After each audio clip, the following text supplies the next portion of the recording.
अस्सलामु अलैकुम वरहमतुल्लाहि वबरकातुहू। अल्लाहुम्मा सल्लि अला मुहम्मदिन कमा तुहिब्बु व तर्ज़ा। अपना मेरा खुद में आप सबको खुशामदीद। नाज़रीन सामीन, एक जगह मुझे आना पड़ा किसी ज़रूरी काम से, या ये समझ लें कि कुछ रूहानियत के रास्ते पे। ये इस जगह का नाम मंजरी बाबा है, और यहाँ पे सामने जो एक गुफा कहो, गार कहो, जो भी इसका लफ्ज़ इस्तेमाल करते, इस जगह के बारे में मैंने पहले भी एक दो दफ़ा बात की थी। अब ये क्या है? ऐसे जगह यहाँ पे और नहीं है, बस सिर्फ ये एक है, और ये आगे से बंद है। यानी कि थोड़ा सा जाके कोई 10 फीट इसके अंदर जाके बंद हो चुका है। उमूमन इसके बारे में यही था कि जो ये कमरा है यहाँ पे, इसके अंदर कब्रिस्तान है। कब्रिस्तान से ये यहाँ का जो बाबा है, मंजरी बाबा के नाम से जो है, वो यहाँ पे ही चिल्ले काटते थे। लेकिन इनसे हैरानगी वाली बात जो यह आप लोगों को बतानी है, अगर आप लोग देख ले, हर तरफ चारों तरफ पहाड़ हैं। पहाड़ के अलावा कुछ भी नहीं है। ये भी पहाड़ है, और ये कब्रें जो बनी है, जिस तरह ये कब्र बनी है, ये कब्र बनी है, ये कब्रें बनी है, जितनी भी कब्रें बनी है, ये सारे पहाड़ पे बनी हुई हैं। और यहाँ पानी आसपास थोड़ा सा कोई 3-4 किलोमीटर के फासले पे एक छोटा सा चश्मा है, यानी कुदरती चश्मा।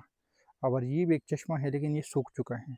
मौजूदा वक्त में मौसम ठंडा था, बारिशें हो गई थी, तो इसलिए मुझे आने का मौका मिला, वरना जो गर्मी है इसमें बाहर निकलना बहुत मुश्किल है। और ये जगह, ये भी एक कमरा है, कमरा नुमा कहूँ, यानी इस पर कोई जगह तो नहीं है, दरवाज़ा वगैरह, लेकिन इसमें बंदा बैठ के तस्बीहात वगैरह करते हैं। सामने वो मस्जिद है जिस पे लाउड स्पीकर लगा है, उसके पीछे जो बड़ा दरख्त है, ये एक लंगर खाना है। और इसके साथ जगह जगह थोड़ी सी कमरे बने हुए हैं, ताकि लोग अगर यहाँ आराम करना चाहे, बैठना चाहे, तो बैठ सकते हैं। और ये जगह, यहाँ पर लोग आके दुआ करते हैं। जो मज़ार कहो, मज़ार ये मज़ार है, इसके साथ ये मस्जिद, उसके पीछे लंगर खाना, और वो चिल्लगा।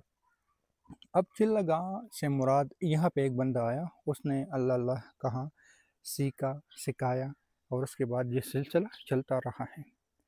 यहाँ पे एक अजीब सी सुकून, एक अजीब सी राहत इंसान को मिलती है, जो टेंशन, डिप्रेशन, परेशानियों में मुब्तला होता है। मेरा आने का यह मतलब या मकसद एक एहसास था कि चिल्लगाहें कैसे होती हैं।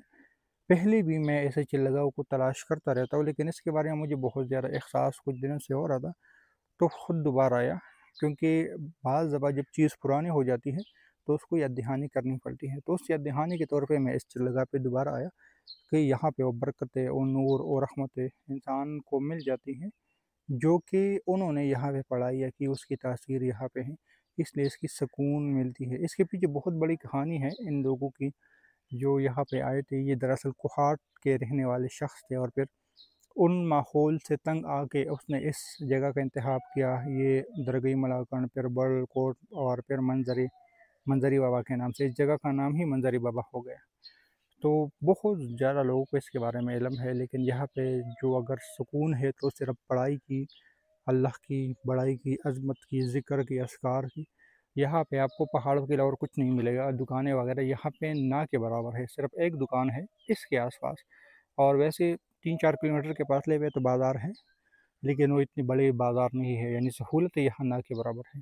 और जब ये तशरीफ़ लाए थे, तो कई 100 साल पहले, तो तब की क्या हालत होगी।